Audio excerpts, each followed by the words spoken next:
ನಮಸ್ಕಾರಗಳು. ನಾನು ನಜೀರ್ ಅಹಮದ್ ಚೋರ್ಗಸ್ತಿ, DMS ನ್ಯೂಸ್ಗೆ ಸ್ವಾಗತ.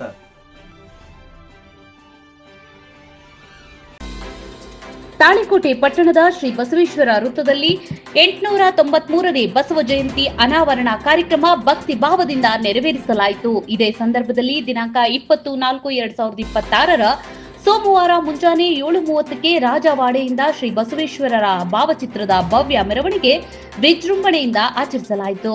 ಈ ಮೆರವಣಿಗೆ ರಾಜವಾಡೆಯಿಂದ ಪ್ರಾರಂಭವಾಗಿ ಕತ್ರಿ ಬಜಾರ್, ಶಿವಾಜಿ ಸರ್ಕಲ್, ಮಹಾರಾಣಾ ಪ್ರತಾಪ್ ಸಿಂಗ್ ಸರ್ಕಲ್ ಮಾರ್ಗವಾಗಿ ಸಾಗುತ್ತಾ ಬಸವೇಶ್ವರ ವೃತ್ತಕ್ಕೆ ತಲುಪಿತು. ಮೆರವಣಿಗೆ ಬಳಿಕ ಶ್ರೀ ಬಸವೇಶ್ವರರ ಮೂರ್ತಿಗೆ ಮಾಲಾರ್ಪಣೆ ಹಾಗೂ ಪೂಜಾ ಕಾರ್ಯಕ್ರಮಗಳು ನೆರವೇರಿಸಲಾಯಿತು. ಈ ಸಂದರ್ಭದಲ್ಲಿ ವೀರಶೈವ ಲಿಂಗಾಯತ ಸಮಾಜದವರು ಸೇರಿದಂತೆ ಎಲ್ಲ ಸಮಾಜದ ಬಾಂಧವರು, ಬಸವ ಅಭಿಮಾನಿಗಳು ಹಾಗೂ ನಾಗರಿಕರು ಹೆಚ್ಚಿನ ಸಂಖ್ಯೆಯಲ್ಲಿ ಭಾಗವಹಿಸಿದ್ರು. ಕಾರ್ಯಕ್ರಮದಲ್ಲಿ ತಾಲೂಕು ಆಡಳಿತ ಸಮಾಜ ಕಲ್ಯಾಣ ಇಲಾಖೆ, ಪುರಸಭೆ ಅಧಿಕಾರಿ, ಪೊಲೀಸ್ ಇಲಾಖೆ ಹಾಗೂ ಮುಖಂಡರಾದಂತಹ Mahantesh Mural, Raju Sajjan, Ibrahim Mansoor, Suresh Patil, Prabhulinga Kallur, Saheb Gowda Biradar, Iranna Kalburgi, Shivalingappa Palki, Kashinath Mural, Murgeppa Sarshetti, Gurulingappa Jambaldinni, Mahadevappa Kumbar, Ningu Kuntoji, V S Karchi, Muttappa Chamlapur, S P Kattimani, M K Metri, R S Koochabal, ವಕೀಲರು ಅಶೋಕ ಚಿನ್ಗೂಡಿ ಹಾಗೂ ಮಹೇಶ್ ಚಲವಾದಿ, ರವಿ ಕಟ್ಟಿಮನಿ, ನಾಗರಾಜ್ ಬಳಗಾರ, ಕಸ್ತೂರಿ ವಕೀಲರು, ಸಂಗು ಪಾಟೀಲ್, ಬಸು ಕೊಡೇಕಲ್, ಬಿಜಿ ಮದರಕಲ್, ಡಿಕೆ ಪಾಟೀಲ್, ಪ್ರಭು ಬೆಳೆಬಾವಿ ಸೇರಿದಂತೆ ಹಲವಾರು ಊರಿನ ಮುಖಂಡರು ಭಾಗವಹಿಸಿದ್ರು. ವರದಿ ನಜೀರ್ ಚುರಗಸ್ತಿ, DMS ನ್ಯೂಸ್, ತಾಳಿಕೋಟೆ, ನಿಮ್ಮದೇ ಧ್ವನಿ. ವಂದನೆಗಳನ್ನು ಸಲ್ಲಿಸುತ್ತಾ ಈಗ ಈ ಒಂದು ಬಸವ ಜಯಂತಿಯ ಕುರಿತು ಪ್ರಾಸ್ತಾವಿಕವಾಗಿ ಶ್ರೀ RB ದಮ್ಮೂನ್ಮಠ್ ಸರ್ ಅವರು 893ನೇ ಜಯಂತ್ಯೋತ್ಸವದ ಶುಭಾಶಯಗಳನ್ನು ತಿಳಿಸ್ತಾ ಈ ಸಮಾರಂಭದ ಘನಾಧ್ಯಕ್ಷತೆಯನ್ನು ವಹಿಸಿರುವ ಈ ತಾಲೂಕಿನ ದಂಡಾಧಿಕಾರಿಗಳಾಗಿರ್ತಕ್ಕಂಥ ಸನ್ಮಾನ್ಯ ಪ್ರದೀಪ್ ದೇವಗಿರಿ ಸರ್ ಅವರೇ, ಈ ಸಮಾರಂಭದ ಮುಖ್ಯ ಅತಿಥಿಗಳಾಗಿರ್ತಕ್ಕಂಥ ಶ್ರೀಮತಿ ಅನ್ಸೂಯ ಚಲವಾದಿ ಅವರೇ, ಯಾವತ್ತು ಸ್ಥಳೀಯ ಪೊಲೀಸ್ ಸ್ಟೇಷನ್ ಅಧಿಕಾರಿಗಳಾಗಿರ್ತಕ್ಕಂಥ ಜ್ಯೋತಿ ಕೋಟ್ ಮೇಡಮ್ ಅವರೇ, ಮುರುಗಪ್ಪಣ್ಣ ಸರ್ಶೆಟ್ಟಿ ಅವರೇ, ಪವಾರ್ ಸರ್ ಅವರೇ, ಈ ಕಾರ್ಯಕ್ರಮದ ಮುಖ್ಯ ಉಪನ್ಯಾಸಕರಾಗಿರ್ತಕ್ಕಂಥ ಆತ್ಮೀಯ ಸ್ನೇಹಿತರಾಗಿರ್ತಕ್ಕಂಥ ಶ್ರೀಕಾಂತ್ ಪಟ್ಟಾರ್ ಸರ್ ಅವರೇ, ವೇದಿಕೆ ಮೇಲಿರುವ ಎಲ್ಲ ಗಣ್ಯಮಾನ್ಯರೇ, ಎಲ್ಲ ಬಸವ ಭಕ್ತ ಬಂಧುಗಳೇ, ಬಹುತೇಕ ಭಾರತ ಪರಿವರ್ತನೆಯ ದೇಶ ಅಂತ ಅನ್ನೋದಕ್ಕ ನಾವು ಇವತ್ತು ಸಾಕ್ಷಿಯಾಗಿ ನಿಂತಿದ್ದೇವೆ. ಸಮಾಜದಲ್ಲಿ ಒಂದು ಧರ್ಮಕ್ಕೆ ಅಂಟಿಕೊಂಡು, ಒಂದು ಸಮಾಜಕ್ಕೆ ಅಂಟಿಕೊಂಡು ಇನ್ನೂ ಹೊಸ ಜಗತ್ತಿಗೆ ಬರದೆ ನರಳಾಡುವ ಸಂದರ್ಭದಲ್ಲಿ ಬುದ್ಧನಿಂದ ಹಿಡಿದು ಡಾಕ್ಟರ್ BR ಅಂಬೇಡ್ಕರ್ ಅವರಿಗೆ ಅನೇಕ ಮಹನೀಯರು ಈ ದೇಶದ ಜಟ್ಟುಗಟ್ಟಿದ ಸಮಾಜವನ್ನ ಹೊಸಗನ್ನಡಿಯತ್ತ ತರೋದಕ್ಕೆ ಪ್ರಾಮಾಣಿಕವಾಗಿ ಪ್ರಯತ್ನ ಮಾಡಿದ್ದರ ಪ್ರತೀಕವಾಗಿ ಇವತ್ತು ಭಾರತ ವಿಶ್ವಗುರುವಾಗಿ ಪರಿವರ್ತನೆ ಆಗೋದಕ್ಕೆ ಸಾಧ್ಯತೆ ಆಗ್ತಾ ಇದೆ. ಅದರಲ್ಲಿ ಮುಖ್ಯವಾಗಿ 12ನೇ ಶತಮಾನದಲ್ಲಿ ಇಡೀ ಮನುಕುಲವನ್ನ ಮನುಷ್ಯನಿಗೆ ತಿಳಿಯುವ ಭಾಷೆಯಲ್ಲಿ, ಬಹುತೇಕ ಬುದ್ಧನು ಅದನ್ನೇ ಮಾಡಿದ್ದ, ಜನರಿಗೆ ಅರ್ಥವಾಗುವಂತ ಸಂಸ್ಕೃತ ಭಾಷೆಯಿಂದ ಮುಕ್ತವಾಗಿ ಪಾಳಿ ಭಾಷೆಯಲ್ಲಿ ಜನರಿಗೆ ಸಂದೇಶಗಳನ್ನು ತಿಳಿಸಿದ್ದರ ಕಾರಣದಿಂದಾಗಿ ಸುಮಾರು 10-12 ಶತಮಾನಗಳು ಭಾರತ ಅದ್ಭುತವಾಗಿ ಬೆಳವಣಿಗೆಯನ್ನು ಹೊಂದಿತ್ತು. ಕೇವಲ ಒಂದು ಸಮಾಜಕ್ಕೆ ಸೀಮಿತವಾಗಿತ್ತು. ಆ ಸಮಾಜದಿಂದ ಜನಸಮೂಹದ ಸಮಾಜದ ಕಟ್ಟಕಡೆಯ ವ್ಯಕ್ತಿಯನ್ನ ಕನ್ನಡ ಭಾಷೆಯಲ್ಲಿ ವಚನಗಳನ್ನ ರಚಿಸುವುದರ ಮೂಲಕ ಯಾವ ಸಮಾಜದಿಂದ ಕೇವಲ ಒಂದಷ್ಟೇ ಸಮಾಜಕ್ಕೆ ಮೀಸಲಾಗಿರ್ತಕ್ಕಂಥ ಪೂಜನೀಯ ವ್ಯಕ್ತಿಗಳನ್ನ ದೂರೀಕರಿಸಿ ಇಡೀ ಸಮಾಜದ, ಅದು ಯಾವುದೇ ಸಮಾಜ ಇರಬಹುದು, ಆ ಸಮಾಜದ ಎಲ್ಲರನ್ನೂ ಶರಣರನ್ನಾಗಿ ಪರಿವರ್ತಿಸಿ ಬಸವ ಕಲ್ಯಾಣದಲ್ಲಿ ಅನುಭವ ಮಂಟಪ ಅಂತಕ್ಕಂಥ ಅದ್ಭುತವಾಗಿರ್ತಕ್ಕಂಥ ಕಲ್ಪನೆಯನ್ನು ಕಟ್ಟಿಕೊಟ್ಟು ಮನುಷ್ಯ ಸಮಾಜವನ್ನ ಮನುಷ್ಯರನ್ನಂತೆ ಕಾಣುವಂತೆ ವ್ಯವಸ್ಥೆಯನ್ನು ಮಾಡಿರ್ತಕ್ಕಂಥ ಮಹಾ ಮಾನವತಾವಾದಿ ಬಸವಣ್ಣನವರ ಬದುಕು ನಮ್ಮೆಲ್ಲರಿಗೂ ಆದರ್ಶವಾಗಬೇಕಾಗಿದೆ. ಇವತ್ತೇನಾಗ್ತಾ ಇದೆ, ಬುದ್ಧನನ್ನ ಪೂಜೆಗೆ ಸೀಮಿತಗೊಳಿಸ್ಬಿಟ್ವಿ, ಮಹಾವೀರನನ್ನ ಪೂಜೆಗೆ ಸೀಮಿತಗೊಳಿಸ್ಬಿಟ್ಟು, ಯಾಕಂದ್ರೆ ಅವ್ರನ್ನ ದೇವರನ್ನಾಗಿ ನಾವು ಪರಿವರ್ತಿಸ್ಬಿಟ್ಟು. ಹಾಗಾಗಿ ಇವತ್ತು ಬಸವಣ್ಣನವರನ್ನ ಇವತ್ತು ಚಿಂತಕರು, ದಾರ್ಶನಿಕರು ಅಂತನ್ನುವಂತ ಜಾಗತಿಕ ಮಟ್ಟದಲ್ಲಿ ನಾವು ಗುರುತಿಸಬೇಕಾಗಿರುವಂತ ಬಹುದೊಡ್ಡ ಜವಾಬ್ದಾರಿ ಭಾರತೀಯರ ಮೇಲಿದೆ. ಎಲ್ಲಿಯೋ ಹುಟ್ಟಿರ್ತಕ್ಕಂಥ ಕಾರ್ಲ್ ಮಾರ್ಕ್ಸ್ ಅನ್ನ ನಾವೆಲ್ಲರೂ ಓದ್ತಾ ಇದ್ದೇವೆ, ಎಲ್ಲಿಯೋ ಹುಟ್ಟಿರ್ತಕ್ಕಂಥ ಅಲೆಕ್ಸಾಂಡರ್ನ ನಾವು ಓದ್ತಾ ಇದ್ದೇವೆ. ಆದ್ರೆ ಇಡೀ ಮನುಕುಲದ ಬದುಕಿಗೆ ತಮ್ಮನ್ನು ತಾವು ಸಮರ್ಪಿಸಿಕೊಂಡಿರ್ತಕ್ಕಂಥ ಬಸವಣ್ಣನನ್ನ ಜಗತ್ತಿಗೆ ಇನ್ನಷ್ಟು ಪರಿಚಯ ಮಾಡಬೇಕಾಗಿರುವಂತ ಬಹುದೊಡ್ಡ ಜವಾಬ್ದಾರಿ ನಮ್ಮ ಮೇಲಿದೆ. ಅವರು ಬರೆದಿರ್ತಕ್ಕಂಥ ವಚನಗಳನ್ನ ಇಂಗ್ಲಿಷ್, ಫ್ರೆಂಚ್ ಭಾಷೆಗೆ ಇನ್ನಷ್ಟು ತರ್ಜುಮೆ ಮಾಡಿ ಜಗತ್ತಿನಾದ್ಯಂತ ಅವೆಲ್ಲವುಗಳನ್ನ ಪಸರಿಸಿ ಬಸವಣ್ಣನವರ ತತ್ವಗಳನ್ನ ನಾವೆಲ್ಲರೂ ಆರಾಧಿಸಬೇಕಾಗಿದೆ. ಬಸವಣ್ಣನವರನ್ನ ಪೂಜಿಸುವ ನಿಟ್ಟಿನಲ್ಲಿ ಒಂದು ಕಡೆ ಆದ್ರೆ, ಬಸವಣ್ಣನವರ ತತ್ವಗಳನ್ನ ನಾವು ಅನುಸರಿಸಿದಾಗ ಮಾತ್ರ ಒಂದು ಸುಂದರವಾಗಿರ್ತಕ್ಕಂಥ ಸಮಾಜವನ್ನ ನಿರ್ಮಾಣ ಮಾಡೋದಕ್ಕೆ ಸಾಧ್ಯತೆ ಆಗ್ತದೆ. ಆ ನಿಟ್ಟಿನಲ್ಲಿ ನಾವೆಲ್ಲರೂ ಆ ದಿಸೆಯೊಳಗೆ ನಡೆಯೋಣ ಅಂತನ್ನುವಂತ ಮಾತನ್ನು ಹೇಳ್ತಾ ಈ ಸಂದರ್ಭದಲ್ಲಿಗೆ ನನ್ನನ್ನು ಪ್ರಾಸ್ತಾವಿಕ ಮಾತನಾಡಲು ಅನುಮತಿಸಿದ ಈ ವೇದಿಕೆಗೆ ನಮಸ್ಕಾರ ಮಾತುಗಳನ್ನು ಮುಗಿಸ್ತೇನೆ. ಆ ನಿಲ್ಲದಂತಿರಬೇಕು, ಕೂಡಲ ಸಂಗಮ ದೇವರ ನೆನೆಯುತ್ತಾ ನೆನೆಯದಂತಿರಬೇಕು ಎನ್ನುವ ಹಾಗೆ ಶ್ರೀ ಆರ್ಬಿ ದಂಬೂರ್ಮಠ್ ಅವರು ತಮ್ಮ ಪ್ರಾಸ್ತಾವಿಕ ನುಡಿಗಳಲ್ಲಿ ಬಸವಣ್ಣವರ ವಚನಗಳನ್ನು ನಾವು ರೂಢಿಗತ ಮಾಡಿಕೊಳ್ಬೇಕಂತೆ ಅತಿ ಮಾರ್ಮಿಕವಾಗಿ ಮಾತನಾಡುತ್ತ ಅವರಿಗೆ ಹೃತ್ಪೂರ್ವಕವಾಗಿ ಎಲ್ಲರ ಪರವಾಗಿ ಅಭಿನಂದನೆಗಳನ್ನು ಸಲ್ಲಿಸ್ತೇನೆ ಸರ್. ಅದೇ ರೀತಿಯಾಗಿ ಈಗ ವೇದಿಕೆಯ ಪ್ರಮುಖ ನಡೆವೆ, ಭಕ್ತಿ ಸುಭಾಷೆಯ ನುಡಿಯ ನುಡಿವೆ, ನುಡಿದಂತೆ ನಡೆವೆ, ನಡೆಯಲ್ಲಿ ನುಡಿಯ ಪೂರೈಸುವೆ, ಮೇಲೆ ತೂಗುವ ತ್ರಾಸ ಕಟ್ಟಳೆ ನಿಮ್ಮ ಕೈಯಲ್ಲಿ, ಒಂದು ಜವೆ ಕೊರತೆಯಾದಡು ಎನ್ನ ನದ್ದಿ ನೀನೆದ್ದು ಹೋಗ ಕೂಡಲ ಸಂಗಮ ದೇವ. ಶಿವ ಗುರು ಎಂದು ಬಲ್ಲಾತನೇ ಗುರು, ಶಿವ ಲಿಂಗ ಎಂದು ಬಲ್ಲಾತನೇ ಗುರು, ಶಿವ ಜಂಗಮ ಎಂದು ಬಲ್ಲಾತನೇ ಗುರು, ಶಿವ ಪ್ರಸಾದವೆಂದು ಬಲ್ಲಾತನೇ ಗುರು, ಶಿವ ಆಚಾರ ಎಂದು ಬಲ್ಲಾತನೇ ಗುರು.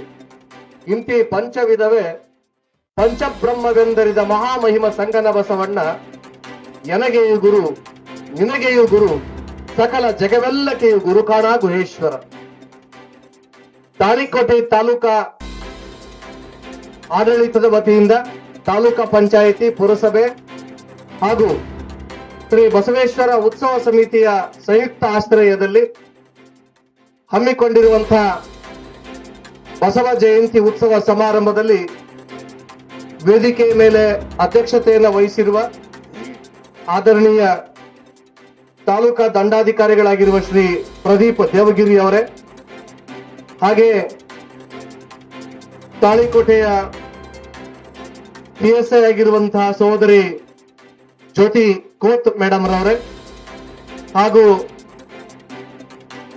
ಗ್ಯಾರಂಟಿ ಯೋಜನೆಗಳ ಅನುಷ್ಠಾನದ ತಾಲೂಕಾ ಪ್ರಮುಖರಾಗಿರುವ ಶ್ರೀ ದೇಸಾಯಿ ಅವರೇ, ಹಾಗೂ ಶ್ರೀಮತಿ ಅನಸೂಯ ಚಲವಾದಿಯವರೇ, ಹಾಗೂ ಕ್ಷೇತ್ರ ಸಮನ್ವಯ ಅಧಿಕಾರಿಗಳಾಗಿರುವಂತಹ ನನ್ನ ಮಾರ್ಗದರ್ಶಕರಾಗಿರುವಂತಹ ಶ್ರೀ ಆರ್ಬಿ ದಂಬೂರ್ಮಠ ಸರ್ ಅವರೇ, ಹಿರಿಯರಾಗಿರುವಂತಹ ಶ್ರೀ ಮುರುಗಪ್ಪಣ್ಣ ಸರ್ಶೆಟ್ಟಿ ಅವರೇ, ಈ ಸಮಾರಂಭದಲ್ಲಿ ಪಾಲ್ಗೊಂಡಿರುವಂತಹ ಭವ್ಯವಾದ ಬಸವೇಶ್ವರ ಮೂರ್ತಿಯವರ ಭವ್ಯವಾದ ಮೆರವಣಿಗೆಯಲ್ಲಿ ಪಾಲ್ಗೊಂಡು ಈ ಸಮಾರಂಭದಲ್ಲಿ ಉಪಸ್ಥಿತರಿರುವಂತಹ ಎಲ್ಲ ಸಮುದಾಯಗಳ ಗುರು ಹಿರಿಯರೇ, ಆದರಣೀಯರೇ, ತಮ್ಮೆಲ್ಲರಿಗೂ ಶರಣಾರ್ಥಿಗಳು. ಒಂದು ಶಕ್ತಿ, ಬಸವಣ್ಣನೆಂದರೆ ಒಂದು ಬಲ, ಬಸವಣ್ಣನೆಂದರೆ ಅದು ಒಂದು ಅಂತಃಕರಣ, ಬಸವಣ್ಣನವರೆಂದರೆ ಎಲ್ಲರನ್ನೂ ಅಪ್ಪಿಕೊಂಡು ಮುನ್ನಡೆದ ಮಹಾನ್ ದಾರ್ಶನಿಕ. ಅಂತ ಮಹಾಮಹಿಮನ ಜಯಂತಿ ಉತ್ಸವದ ಸಮಾರಂಭದಲ್ಲಿ ನಾವಿದ್ದೇವೆ. ಈ ದೇಶದಲ್ಲಿ ಅನೇಕ ಜಯಂತಿಗಳ ಆಚರಣೆ ಇದ್ದು, ಆದರೆ ಬಸವಣ್ಣನವರ ಜಯಂತಿ ಈ ವ್ಯವಸ್ಥೆಯಲ್ಲಿ ಇರಲಿಲ್ಲ. ಒಬ್ಬ ವ್ಯಕ್ತಿ ತನ್ನ ಜೀವನದುದ್ದಕ್ಕೂ ಸಾಕಷ್ಟು ಕಷ್ಟ ಕಾರ್ಪಣ್ಯಗಳನ್ನು ಅನುಭವಿಸಿ ವೇಷಿ ಪುತ್ರನೇ ಆಗಲಿ ದಾಸಿ ಪುತ್ರನೇ ಆಗಲಿ ಎನ್ನುವ ಬಸವಣ್ಣನವರ ವಚನವನ್ನ ತನ್ನ ಮೈ ಮನಗಳಲ್ಲಿ ಆವಾಹಿಸಿಕೊಂಡು ಅಥಣಿ ಶಿವಯೋಗಿಗಳಿಂದ ದೀಕ್ಷಣೆ ಪಡೆದ ಮೇಲೆ ಇಲ್ಲಿ ಎಲ್ಲಾ ಜಯಂತಿಗಳಿದ್ದಾವೆ, ನಾವ್ಯಾಕೆ ನಮ್ಮ ಬಸವಣ್ಣನ ಜಯಂತಿಯನ್ನು ಆಚರಣೆ ಮಾಡಬಾರದು ಅಂತ ಮೊಟ್ಟ ಮೊದಲು ಹೊಡೆದಿದ್ದು ರಾಷ್ಟ್ರ ಧರ್ಮ ದುಷ್ಟಾರರಾಗಿದ್ದ ಹರ್ಡೇಕರ್ ಮಂಜಪ್ಪನವರ ಮನಸ್ಸಿನಲ್ಲಿ. 1913ರಲ್ಲಿ ಮೊಟ್ಟ ಮೊದಲ ಬಾರಿಗೆ ದಾವಣಗೆರೆಯ ವಿರಕ್ತ ಮಠವೊಂದರಲ್ಲಿ ಹರ್ಡೇಕರ್ ಮಂಜಪ್ಪನವರ ನೇತೃತ್ವದಲ್ಲಿ ಬಸವ ಜಯಂತಿ ಆಚರಣೆ ಮಾಡಲಾಯಿತು. ಆ ಮೂಲಕ 12ನೇ ಶತಮಾನದ ಮಹಾನ್ ದಾರ್ಶನಿಕರ ಜಯಂತಿ ಉತ್ಸವ ಪ್ರತಿ ವರ್ಷವೂ ಕೂಡ ಜರುಗ್ತಾ ಇದೆ. ಬಸವಣ್ಣನವರು ಒಂದು ವ್ಯವಸ್ಥೆಯ ಒಂದು ಭಾಗವಾಗಿರದೆ ಸರ್ವ ಸಮಾಜವನ್ನ ತಿದ್ದಿ ಜಾತಿ ರಹಿತವಾದ ಸಮಾಜವನ್ನ ಕಟ್ಟುವ ದೃಢ ಸಂಕಲ್ಪದೊಂದಿಗೆ ಬೆಳಗಿದ ಮಹಾನ್ ಚೇತನ ಬಸವಣ್ಣ. ನಾವು ಎರಡು ರೀತಿಯ ಜನಗಳಾಗ್ಲಿಕ್ಕೆ ಅವಕಾಶ ಇದೆ. ಒಂದು ಸಾಮಾಜಿಕ ವ್ಯವಸ್ಥೆ ಅಂತ ತಗೊಂಡಾಗ ಭ್ರಷ್ಟಾಚಾರ ಇರಬಹುದು, ಅರಾಜಕತೆ ಇರಬಹುದು, ಅಶಿಸ್ತಿರಬಹುದು, ಎಲ್ಲಾ ಕಾಲಘಟ್ಟಗಳಲ್ಲೂ ಇವೆ. ನಾವು ಒಂದು ಏನಾಗುವ ಸಾಧ್ಯತೆ ಇರ್ತದಂದ್ರೆ ಆ ಎಲ್ಲಾ ವ್ಯವಸ್ಥೆಗೆ ಹೊಂದಿಕೊಂಡು ಬದುಕುವರಾಗಿರ್ಬೋದು ಒಂದು, ಅವ್ರ ಜೊತೆಗೆ ನಾವು ಆಗಿರ್ಬೋದು ಒಂದು, ಇಲ್ಲ ಅದು ನನಗೆ ಸರಿ ಇಲ್ಲ ಅಂತ ಹೇಳಿ ಆ ವ್ಯವಸ್ಥೆಯಿಂದ ನಾವು ದೂರ ಆಗಿರ್ಬೋದು ಒಂದು. ಎರಡು ರೀತಿಯಿಂದ ಇರೋದು ಬಹಳ ಸುಲಭ. ಆದ್ರೆ ಬಸವಣ್ಣನವರು ಹಾಗಾಗ್ಲಿಲ್ಲ. ಬಸವಣ್ಣನವರು ವ್ಯವಸ್ಥೆಗೆ ಹೊಂದಿಕೊಂಡೂ ಇರಲಾರದೆ, ವ್ಯವಸ್ಥೆಯಿಂದ ದೂರವಾಗಿಯೂ ಇರದೆ, ಮೊಟ್ಟ ಮೊದಲು ಒಬ್ಬ ವ್ಯಕ್ತಿಯಾಗಿ ತನ್ನ ಅಂತರಂಗವನ್ನ ಸರ್ವ ರೀತಿಯಲ್ಲಿ ಶುದ್ಧೀಕರಿಸಿಕೊಂಡು ತನ್ನ ಮನವನ್ನ ಪವಿತ್ರಗೊಳಿಸಿಕೊಂಡು ತಾನು ಬದುಕಿದ ಸಮಾಜವನ್ನು ತಿದ್ದುವ ಕೆಲಸ ಮಾಡಿದ್ರು ಬಸವಣ್ಣನವರು. ಆ ಕಾರಣಕ್ಕಾಗಿ ಬಸವಣ್ಣ ಮುಖ್ಯರಾಗ್ತಾರೆ. ವ್ಯವಸ್ಥೆಯ ಒಂದು ಭಾಗವಾಗಿ ಹೋಗಲಿಲ್ಲ. ಸಮ ಸಮಾಜ ನವ ಸಮಾಜವನ್ನ ಕಟ್ಟುವ ಸಂಕಲ್ಪದೊಂದಿಗೆ ಅವರು ಬರ್ತಾರೆ. ಕೂಡಲ ಸಂಗಮದಲ್ಲಿ ತಮ್ಮ ವಿದ್ಯಾಭ್ಯಾಸವನ್ನು ಮುಗಿಸಿದ ಮೇಲೆ ಅವರು ಬಿಜ್ಜಳನ ಅರಮನೆಗೆ ಬಂದಾಗ ಅಲ್ಲಿಯ ಪ್ರಧಾನ ಮಂತ್ರಿಗಳಾಗಿ ಕರಡಿಕರಾಗಿ ಸೇವೆ ಸಲ್ಲಿಸುವಾಗ ಬಸವಣ್ಣನವರ ವ್ಯಕ್ತಿತ್ವ ಎಂಥದ್ದನ್ನೋದು ಕಲ್ಯಾಣಕ್ಕೆ ಗೊತ್ತಾಗುತ್ತದೆ. ಬಸವಣ್ಣ ಅಂದ್ರೆ ಒಂದು ವಿನಯ. ಅವರು ಯಾವತ್ತು ಭಗವಂತನಲ್ಲಿ ಬೇಡಿಕೊಂಡದ್ದೇನು ಬಸವಣ್ಣ ಅಂದ್ರೆ ಬಾಗಿದ ತಲೆ ಮುಗಿದ ಕೈ ಆಗಿರಿಸು ಕೂಡಲ ಸಂಗಮ ದೇವ. ಇದು ಬಸವಣ್ಣನವರು. ಕಾರಿನ ಮಾಲಕ ಆರಾಮಾಗಿ ನಿದ್ದೆ ಮಾಡಬಹುದು, ಆದ್ರೆ ಕಾರಿನ ಚಾಲಕ ನಿದ್ದೆ ಮಾಡಕೂಡುದು. ಯಾಕಂದ್ರೆ ಒಂದೊಂದು ಜವಾಬ್ದಾರಿ ಇರ್ತದೆ, ಗುರಿ ಮುಟ್ಟಬೇಕಾಗಿರ್ತದೆ. ಬಸವಣ್ಣ ಮಾಲೀಕನಾಗಿ ಕಲ್ಯಾಣದಲ್ಲಿ ನಿಲ್ಲಲಿಲ್ಲ. ಬಸವಣ್ಣ ಸೇವಕನಾಗಿ ಚಾಲಕನಾಗಿ ಕಲ್ಯಾಣ ಕ್ರಾಂತಿಯನ್ನು ಮುನ್ನಡೆಸುವಾಗ ಸದಾ ಜಾಗೃತ ಸ್ಥಿತಿಯಲ್ಲಿ ಬಸವಣ್ಣ ಇರ್ತಾರೆ. ಅವ್ರಿಗೆಲ್ಲವೂ ಗೊತ್ತಿತ್ತು ಯಾವ ರೀತಿಯೊಳಗಿದ್ದರೆ ಈ ಕಲ್ಯಾಣ ರಾಜ್ಯ ಕಟ್ಟೋದಕ್ಕೆ ಸಾಧ್ಯತೆ ಇದೆ ಅಂತ. ಎಲ್ಲಾ ಜನ ಸಮುದಾಯಗಳನ್ನ ಒಟ್ಟುಗೂಡಿಸಿದ್ದು ಒಂದು ದೊಡ್ಡ ಕ್ರಾಂತಿ ಅದು. 773 ಅಮರಗಣಗಳು ಸೇರಿ ಲಕ್ಷಾಂತರ ಜನ ಶರಣರು ದೇಶ ವಿದೇಶಗಳಿಂದ ಬಂದು ಕಲ್ಯಾಣದಲ್ಲಿ ನೆಲೆ ನಿಲ್ಲುವಂತೆ ಮಾಡಿದ ಅಚುಂಬಕ ಶಕ್ತಿ ಯಾವುದೆಂದರೆ ಅದು ಬಸವಣ್ಣ. ನಾವೆಲ್ಲ ಇದ್ದೇವೆ. ಬಸವಣ್ಣ ಯಾರ ಪೈಕಿ ಇಲ್ಲ?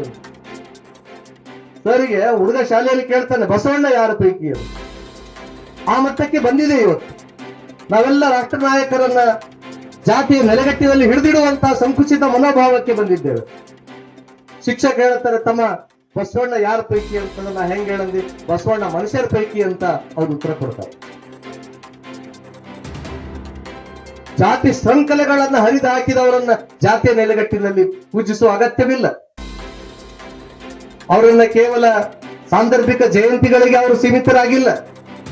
ಎಲ್ಲ ಬಸವಾದಿ ಶರಣರು ನಮ್ಮ ಹುನ್ಮನಗಳನ್ನ ಪ್ರವೇಶಿಸಬೇಕಾಗಿದೆ. ಜಾತಿಯ ನೆಲೆಗಟ್ಟಿನಿಂದ ಅವರನ್ನು ಹೊರಗೆ ತರಬೇಕಾಗಿದೆ. ಇವ ನಾರವನೆಂದೆನಿಸದಿರಯ್ಯ, ಇವ ನಮ್ಮವ ನಮ್ಮ ಮನೆಯ ಮಗನೆಂದೆನಿಸಯ್ಯ ಅಂತ ಹೇಳಿದ ಕೂಡಲ ಸಂಗಮದೇವ ಅಂತ ಹೇಳಿದಂತ ಬಸವಣ್ಣನವರನ್ನಾಗ್ಲಿ ಎಲ್ಲಾ ದಾರ್ಶನಿಕರು, ಏನೇ ಒಬ್ಬರನ್ನ ನಾವು ಉಲ್ಲೇಖಿಸೋದಿಲ್ಲ, ಎಲ್ಲಾ ದಾರ್ಶನಿಕರು ಕೂಡ ಜಾತಿ ನೆಲೆಗಟ್ಟಿನಲ್ಲಿ ಬದುಕಿದವರಲ್ಲ. ಅವರು ವಿಶ್ವಮಾನವಾದ ಜಾತಿ ನೆಲೆಗಟ್ಟಿನಲ್ಲಿದ್ರೆ ಅವ್ರು ಹೆಂಗೆ ವಿಶ್ವಮಾನವ ಆಗ್ತಿದ್ರು? ಅವ್ರು ಹೇಗೆ ಜಗತ್ತಿಗೆ ಬೆಳಕಾಗ್ಲಿಕ್ಕೆ ಸಾಧ್ಯ ಇತ್ತು?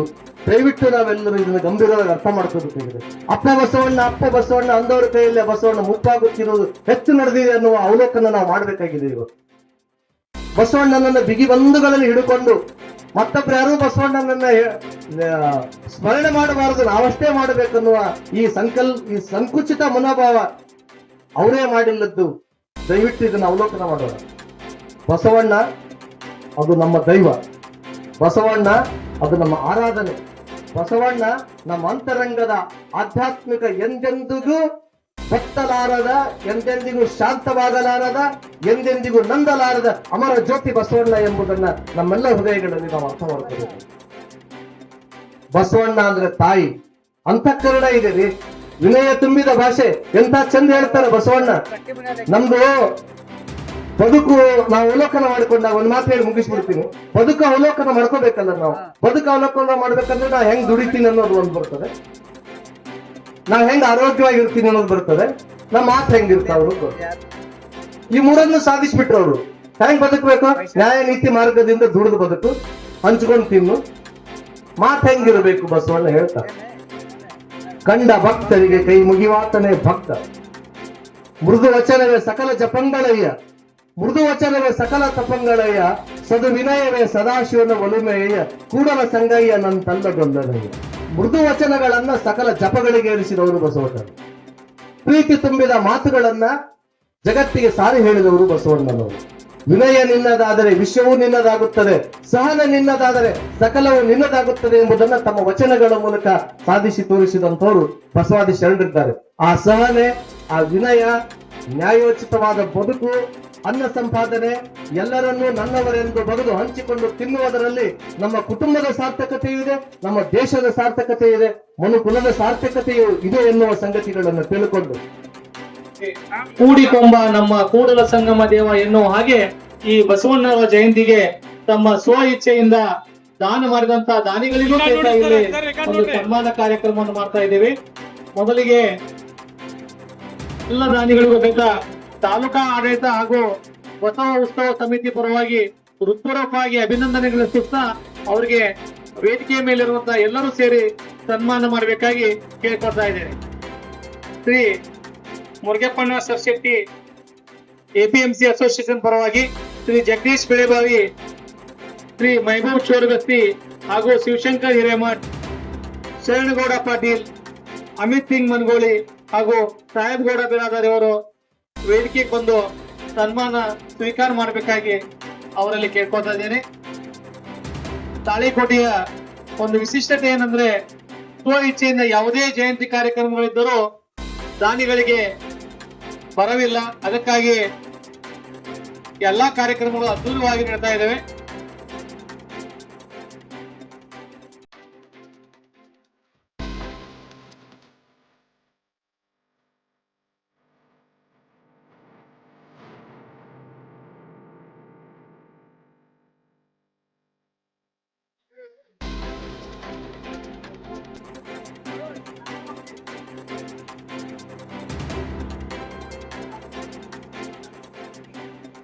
ಲಿಂಗಾಯ ನಮಃ. ಓಂ ಶ್ರೀ ಗುರು ಬಸವಲಿಂಗಾಯ ನಮಃ. ಸನ್ಮಾನ ಸ್ವೀಕರಿಸಿದಂತ ಎಲ್ಲರಿಗೂ ಧನ್ಯವಾದಗಳು. ಎಲ್ಲ ಗಣ್ಯರೇ ಹಾಗೂ ಅಧಿಕಾರಿ ಸಿಬ್ಬಂದಿ ವರ್ಗದವರೇ, ಬಸವ ಸಮಿತಿಯ ಎಲ್ಲ ಸದಸ್ಯರೇ ಹಾಗೂ ಈ ಕಾರ್ಯಕ್ರಮವನ್ನು ಯಶಸ್ವಿಗೊಳಿಸುವಲ್ಲಿ ರೂವಾರಿಯಾದ ಎಲ್ಲರಿಗೂ ಸ್ವಾಗತ ಹಾಗೂ ಬಸವ ಜಯಂತಿಯ ಶುಭಾಶಯಗಳು.